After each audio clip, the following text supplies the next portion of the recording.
আজকের গল্প আমার চাঁদপুরের দিশেহারা ভ্রমণ।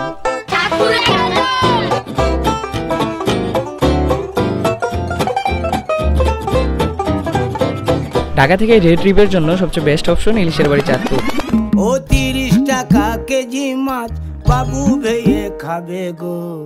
চাঁদপুরের ইলিশের অন্যতম বৈশিষ্ট্য হলো এর চকচকে রূপালী রং। এরকম তাজা ইলিশ দেখে আমরাও ইলিশ ভাজা দিয়ে পেট পুজো করে নিলাম।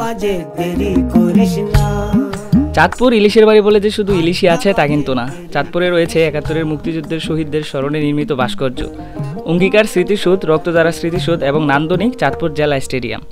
এছাড়া রয়েছে 3 নদীর মোহনা, যেখানে পদ্মা, মেঘনা ও ডাকাতিয়া নদীর মিলনস্থল। সবশেষে একটা কথা, ঢাকা থেকে ডে ট্রিপের জন্য সবচেয়ে বেস্ট অপশন হলো ইলিশের বাড়ি চাঁদপুর। ইলিশের পাশাপাশি কাছাকাছি অনেকগুলো সুন্দর স্পটও ঘুরে দেখতে পারবেন। সুতরাং এখনই বের হয়ে পড়ুন একদিনে চাঁদপুর ভ্রমণে। টাটা।